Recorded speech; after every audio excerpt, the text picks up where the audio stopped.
Plus jamais vous aurez envie d'utiliser du terreau de rempotage qui est dans le magasin déjà fait pour vous, qui vous coûte une blinde au litre. C'est incroyable. Au final, c'est des mélanges qui sont pas si compliqués à faire. Enfin, c'est vraiment pas des éléments qui sont compliqués à avoir. Cet Arwin Mix là, vous aurez plus envie de passer à autre chose. Je vous jure, ça a été magique pour moi, ça a été magique. Et je vais vous expliquer pourquoi.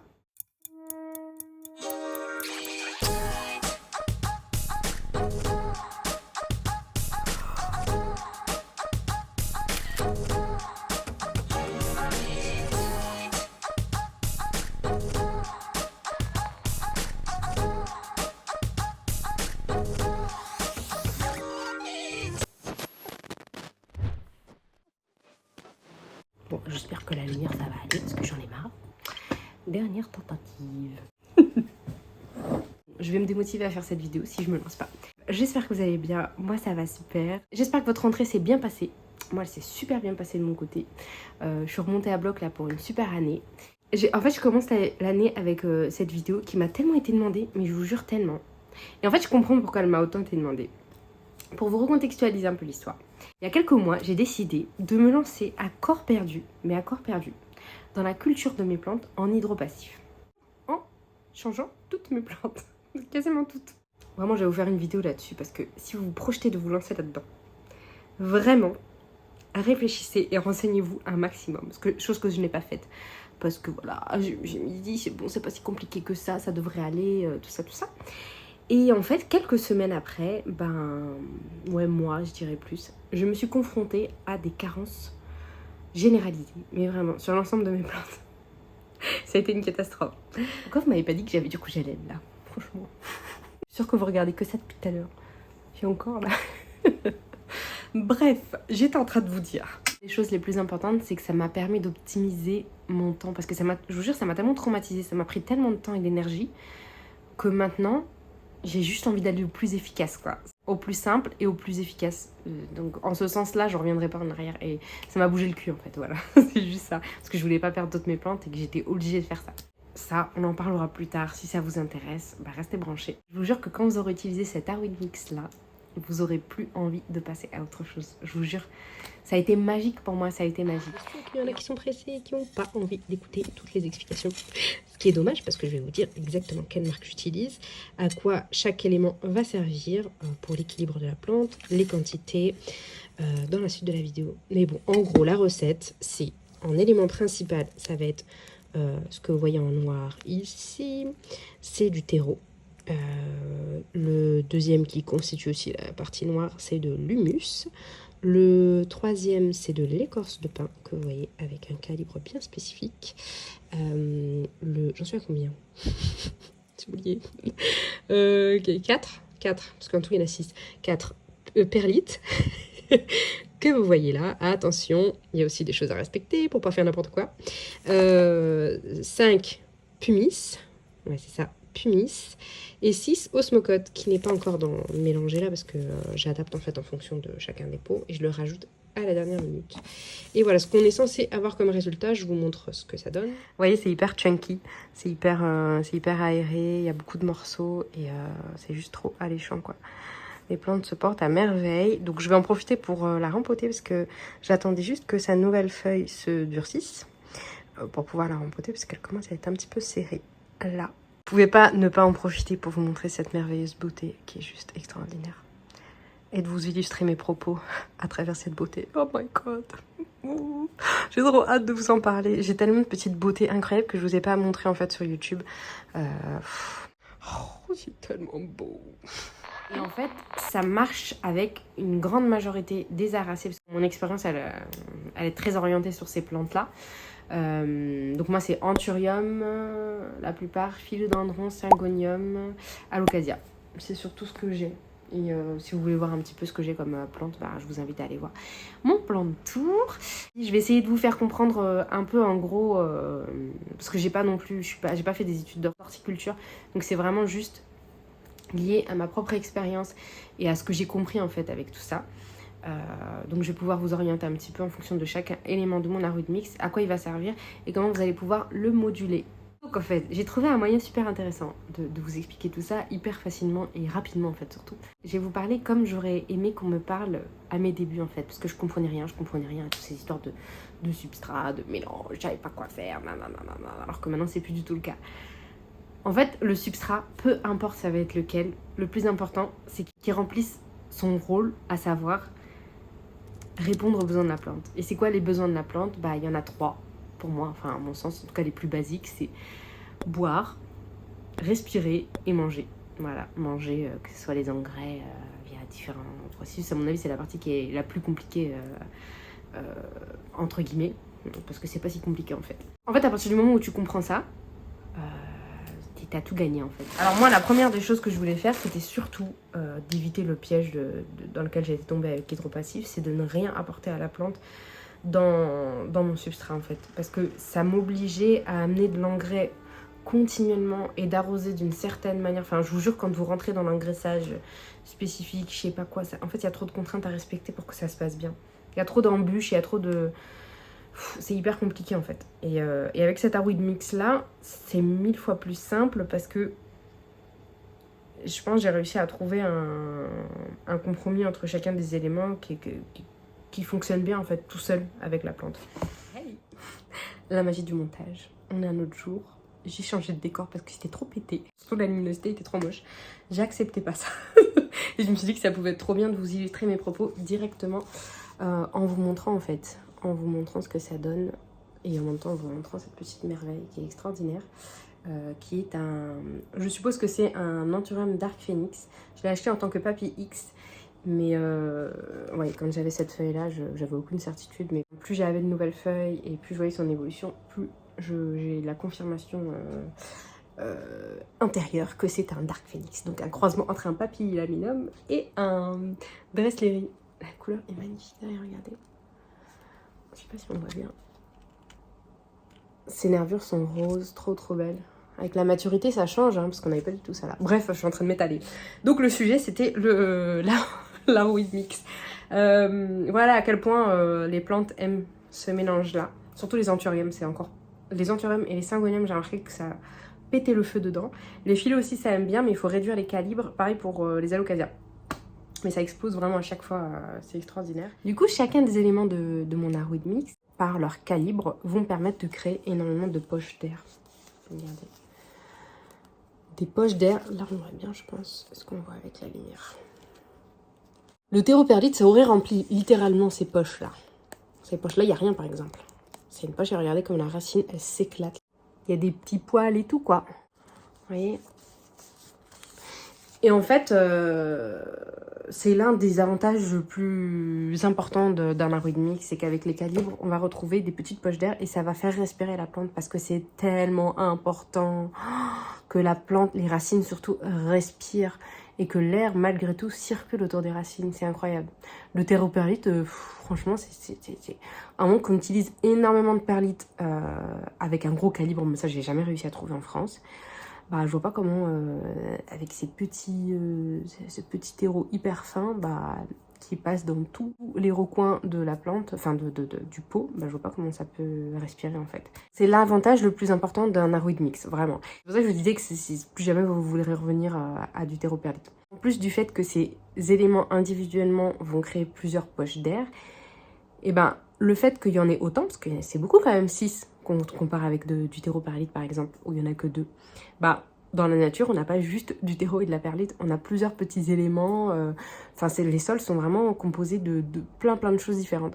Donc 6 c'est pas beaucoup en vrai, par rapport à ce qu'il y a dans la nature, mais ça multiplie les chances que les racines s'éclatent en fait. Elles vont chercher ce qu'elles ont besoin là où elles ont besoin aussi, parce que l'écorce de pin, la perlite, la pumice, le terreau, l'humus vont tous avoir leur manière d'absorber l'eau, de la redistribuer. La partie la plus importante, l'une des plus importantes en tout cas, qui compose l'Arweed Mix, c'est du terreau. Et attention, je le précise parce que ça c'est un truc que je savais pas au début, les terreaux que vous trouvez en jardinerie, les terreaux de rempotage, les terreaux, vous voyez, déjà faits spécial orchidée, spécial, je sais pas, terre de bruyère, tout ça, tous ces trucs-là, ils sont, en fait, c'est des mix qui sont préfaits pour que vous preniez pas la tête en fait et que vous ayez juste à ajouter peut-être de la perlite ou un truc. Mais c'est pour ça que j'aime plus trop l'utiliser. Et en fait, au litre, ça coûte une blinde. Ça coûte une blinde, je vous jure, ça coûte trop cher. Du coup, moi, ce que j'utilise, parce que c'est ce que j'aime bien en fait dans le terreau, et ce qui pour moi est censé composer un terreau, c'est la tourbe de sphène. La tourbe de sphène, c'est de la sphène en fait. Vraiment la sphène, vous voyez comment ça garde l'eau.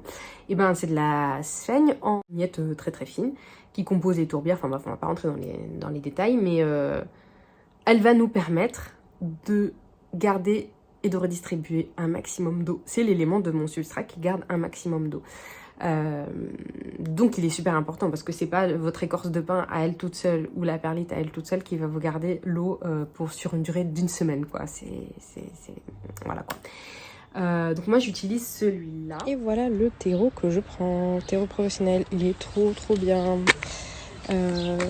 Surtout il coûte pas cher et je vous montrerai les détails à la maison. J'ai imprimé c'est un terreau professionnel que j'ai trouvé et que j'ai choisi par rapport à ce qu'il y avait dedans. Donc je voulais vraiment qu'il y ait principalement de la tourbe. Et je voulais, quand j'ai commencé en fait, je suivais vachement les conseils de... Je suis encore d'ailleurs les conseils de Sauvane qui sont hyper précieux. C'est le compte Jungle Eden sur Instagram et sur YouTube d'ailleurs, qui m'a appris énormément de choses sur ça. Donc au début j'étais partie sur ça par rapport au taux de rétention d'eau et de matière organique. Là moi j'ai 80%, c'est important par rapport à ce que ça va apporter à la plante. Et dedans il y a de l'engrais. Voilà, donc je suis allée au plus simple et j'essaie de respecter un maximum ces caractéristiques là. Le deuxième élément qui sert quand même à garder beaucoup l'eau, c'est l'humus. Mais c'est pas pour ça que j'utilise précisément, c'est surtout par rapport à ce qu'il va apporter comme nourriture et comme matière organique à mon mélange parce que voilà, la perlite, la pumice ça apporte rien, les écorces de pin ainsi quand même parce que c'est quand même il y a de la vie en fait là-dedans, juste extraordinaire, je le kiffe, je changerai pas, c'est l'élément qui est le plus cher je pense de mon substrat. Vous allez voir, c'est vraiment hyper rentable. C'est l'humus, c'est de l'humus de verre, donc du lombricompost, donc c'est de l'engrais en vrai. C'est de l'engrais organique. Il y a des MPK qui sont très faibles, ce qui est bien pour tout ce qui est rempotage, pour tout ce qui est germination. Et il a de l'acide humique, ce qui sert à booster un peu le redémarrage de la plante et le bouturage et tout là-bas. Il est génial, je vous jure, il est trop bien, je l'aime trop. Et contrairement à d'autres, il pue pas. Je vous mets le lien de tout ce que je peux en barre d'infos. Parce que c'est le truc qui a le plus changé... ça tellement... Enfin, quand je passe de l'hydropassif à ça, waouh. C'est trop bien cet engrais, on va appeler ça un engrais quoi. Ça ressemble visuellement comme ça à du terreau en fait, à de la tourbe. Mais c'est vraiment un mélange de tout ça. Et ça pue pas. Donc ça va m'aider à redistribuer l'eau. C'est quand même assez léger. C'est pas trop lourd en fait. Pour mon substrat, ça alourdit pas tout. Les écorces de pin, mon dieu, qu'est-ce que c'est bien. Alors les écorces de pin, contrairement à d'autres, c'est que ça garde l'eau, l'humidité, mais pas tant que ça. Donc du coup, ça a des propriétés un peu antifongiques, qui est juste génial. Il y a différents calibres, vous voyez, c'est comme ça. C'est trop bien. Et en fait, je vois je vois de la vie dedans, des colamboles qui font déjà leur table de décomposition et qu'on a besoin en fait dans notre substrat. Et malgré tout, ça garde l'eau, hein. Ça garde quand même pas autant que le reste, mais ça garde et ça redistribue. Voilà, et après tout ce qui est perlite, donc c'est inerte, ça n'apporte absolument rien à la plante. Par contre, ça a des propriétés, en fait c'est très poreux, pareil pour la pumice, sauf que la perlite ça l'est encore plus. C'est très poreux, donc ça garde l'eau et ça la redistribue ensuite. Et comme c'est très poreux, bah, y a aussi de l'air dedans, donc ça aère tout. Pareil pour la pumice, c'est un peu le même principe. Par contre, attention avec la perlite, je vous mets l'image de celle que j'utilise d'ailleurs. C'est que pendant un long moment, j'utilisais aussi la poudre qui est dans la perlite et c'est pas bon du tout. C'est vraiment pas bon parce que ça va étouffer, ça étouffe le substrat et ça l'empêche d'être bien drainé et que l'eau passe vite. Quand on arrose. Déjà, ça apporte un différent calibre, beaucoup plus petit. Donc, ça recrée des micro-poches d'air, plus petites que celles des écorces de pin. Pareil pour la pumice. Du coup, c'est un plus gros calibre. Et en fait, dans leurs propriétés, eux, ils sont très poreux. En fait. Ils sont inertes, par contre, ça n'apporte vraiment rien à la plante. Contrairement au terreau, à l'humus et l'écorce de pin, c'est pas organique, donc ça va pas amener de la nourriture entre guillemets à la plante. Mais par contre, c'est bien parce que ça aère, parce que c'est très poreux, que ça garde l'eau et l'humidité et ça la redistribue petit à petit durant la semaine en fait. Le dernier, c'est l'osmocote et je vous montre la marque que j'utilise. Alors moi, j'utilise un osmocote pour plantes fleuries parce que j'ai envie que mes anthuriums me fassent des fleurs. C'est ça que j'utilise en particulier, mais bon, si vous voulez utiliser autre chose, genre un osmocote universel, c'est très bien aussi, mais il faudra juste faire attention aux valeurs des MPK qui, quand elles sont très élevées, vous voyez derrière le paquet, quand c'est très élevé, bah, ça va brûler la plante, donc il faut diminuer en fait, il faut diminuer les quantités. Donc l'osmocote plus le lombricompost plus l'engrais qui est déjà présent dans le terreau va me servir à ne plus me prendre la tête sur ça. Donc j'arrose et basta, je ne vais pas faire de mélange. À part de manière spécifique sur certaines plantes pour certains besoins. Je vais pas plus me prendre la tête que ça. Donc c'est trop bien. C'est trop bien, je vous jure. Ça change la vie, mais vraiment. Voilà pour ça par rapport à l'osmocote. Alors par rapport aux quantités, je peux pas vous donner exactement les mêmes quantités que moi parce qu'en fait, en fonction de chaque plante, je vais pas utiliser les mêmes. Ce que je fais, c'est que en fonction de la taille de ma plante, la position où elle va être, donc en fait près d'une fenêtre ça va sécher beaucoup plus vite que dans une tente par exemple. Plus elle va être exposée, plus ça va chauffer et la plante va boire aussi, donc plus ça va sécher vite. Donc je vais adapter en fonction de la position de la plante, de sa taille aussi, parce que quand c'est grand ça boit plus rapidement que quand c'est petit, on est d'accord. Et ben je vais ajuster mes quantités, à savoir que l'humus c'est quelque chose sur lequel je ne peux pas jouer, donc je mettrai toujours la même quantité, c'est 10% de mon mix. L'osmocote je le fais toujours par rapport à la taille de mon pot, par rapport au stade de ma plante. Donc pour un grand pot, une grande plante, je mettrais peut-être une bonne grosse poignée d'osmocote. On va voir avec les arrosages. J'en ai pas mis beaucoup parce que la plante n'était pas très grande, vous voyez, on en a que quelques-uns. En fait, je saupoudre quand c'est pas des grandes plantes, je saupoudre juste un petit peu. Et des fois, quand c'est trop petit, j'en ajoute même pas. Je laisse débrouiller, je laisse la plante se débrouiller avec l'humus et avec ce qu'il y a dans le terreau en fait. Plus ma plante va sécher vite et sera dans un endroit où elle a besoin de plus d'humidité, plus je vais lui rajouter de terreau. Plus elle va être dans un endroit où c'est très humide et ça a du mal à sécher, plus je vais lui rajouter de l'écorce de pin, de la perlite et de la pumice.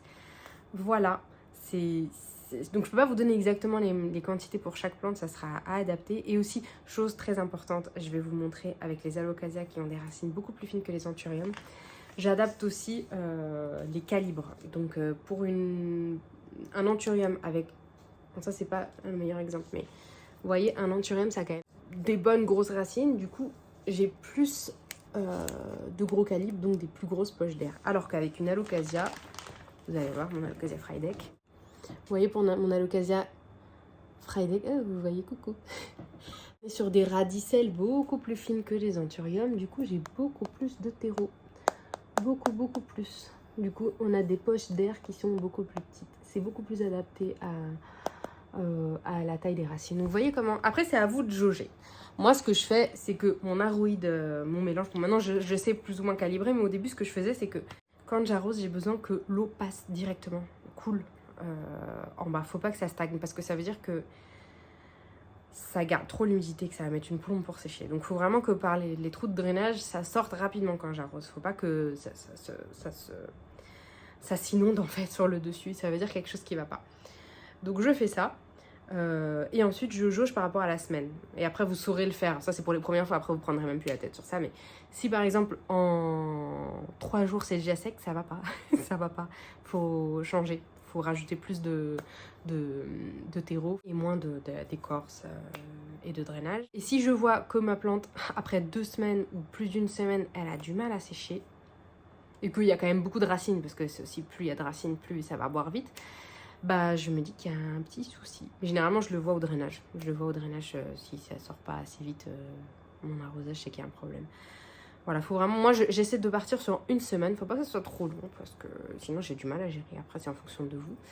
Mais si ça fait plus d'une semaine sans que ça sèche, j'aime pas trop généralement. Il y a plus de risques. Pour le coup, j'ai peut-être 120 litres. 120 litres pour cette somme-là, quoi. Ramener au litre, ça fait ça, quoi. Voilà, c'est hyper avantageux. Il faut juste avoir les éléments toujours à portée de main. C'est vrai que c'est un peu... C'est pas si évident de les avoir tout le temps, mais c'est pareil, quand on a envie de rempoter une plante et qu'on n'a plus de terreau, bah c'est pareil, il faut aller en jardinerie. Et il faut aller se procurer ces trucs.